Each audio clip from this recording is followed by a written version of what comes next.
Hey everyone, Scott here to discuss The Fountain, starring Hugh Jackman, Rachel Weisz, Sean Patrick Thomas, and Ellen Burstyn, directed by Darren Aronofsky. Now, this is still in the territory where I haven't seen the movie before, as it will be, as the ones I have seen will start when the wrestler comes, as I didn't realize it was that far away. Well, it'll be the next review, but let's just get into this movie.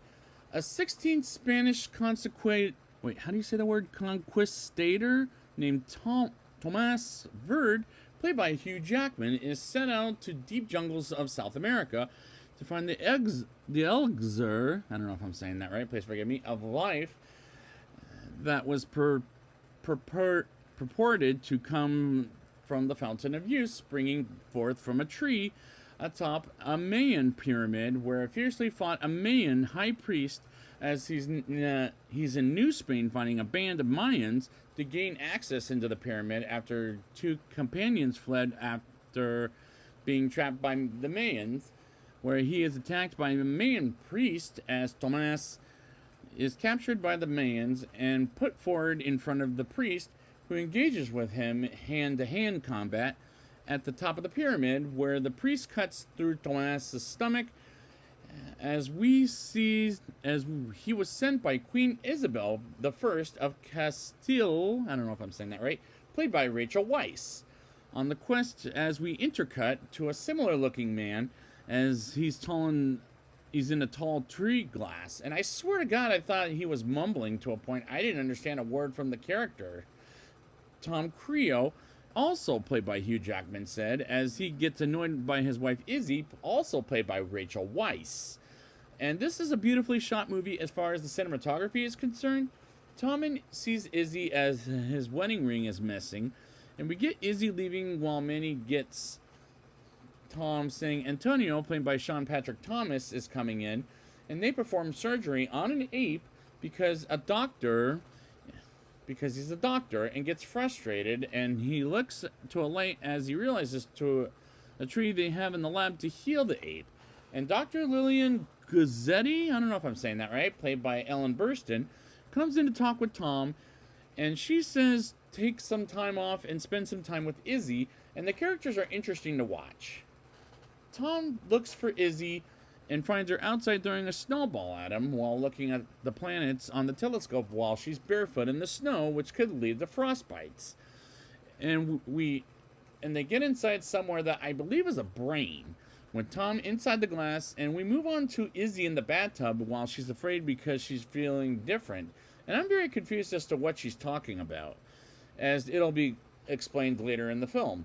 And she brings him in the bathtub as they smooch, while this is a slowly paced movie that confused me for half of it, while Tom gets a call from Antonio about the ape as it feels better and is smarter than ever. And did Rise of the Planet of the Apes rip this off?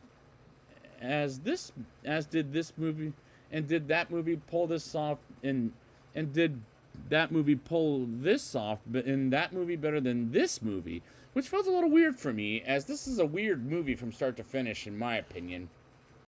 We move on to Tomas whipping himself in the back, this did come out the same year as the Da Vinci Code, and I was reminded of when Paul Bettany whipped himself in the back at one point in that movie, I mean, as I was getting flashbacks to that film in not a very good way, until a man comes in and tells him to warn the queen about the Mayans coming, and goes to her while moving on to his men hanging upside down by the queen, as he tries to save them until Captain Ariel comes in, and they let them die, and he comes to Queen Isabel, and they talk about hope, and the dialogue was a little flat as the writing was preposterous. While talking with Queen Isabel, Tomas meets Father Avila, as Tomas feels mocked, and he kneels in front of his queen, owing as we see a white light, which is salvation. And this movie mumbles a lot, and I almost felt like saying a line from Anchorman. And I know I should have turned on the subtitles, but the line from Anchorman, with a minor difference. You know I don't speak mumble. In English, please. And we get back to Tom and Izzy, where she wrote a note to him, saying she's at a museum, and she explains about the Tree of Life until she faints and gets to the hospital. And I get the impression she has cancer of some kind, because why else would she fall? It's a seizure, while Tom believes he has a cure for that particular cancer. And the reason this isn't clicking with me is because I don't know who the hell to care for in this movie. Tom comes into work with the doctor to perform surgery on the ape, while Izzy's doctor called the office, and Tom tells Lillian Izzy has a seizure while she's going he can't cure anyone. And Tom gets to the hospital to see Izzy while Lillian comes by to visit them at the hospital, and Izzy gets Tom a pen as a gift, and they talk while in the hospital bed as she says she's going to die and is not afraid of death, while Tom doesn't want her to say things like that. And I was confused for most of the movie because this is a confusing movie right out of the gate. Tom lays down by Izzy and he wakes up, and while she rests in bed, he reads a book with the text I do not understand as we go back to Father Avila seeing the same stars as Izzy earlier in the film as it starts to rain, and finds a knife as he puts it down and prays to God, saying, "We are here, Lord, we are here." And the wind starts to blow on Tomas's campground, and Captain Ariel almost bails on the mission, and Father Avila barges in and kills Captain Ariel and leaves a couple of men alive, and Father Avila suddenly dies and imagines Queen Isabel giving Tomas a wedding ring, as we get back to Tom hearing something happening to Izzy, as he says an elderly man that looks like himself in the next 30 years, and learns the cure worked, but unfortunately Izzy dies from cancer without him saying goodbye to her. And I'm not buying any of the drama scenes at this point. Lillian talks at Izzy's funeral and upsets Tom as he walks away thinking death is a disease.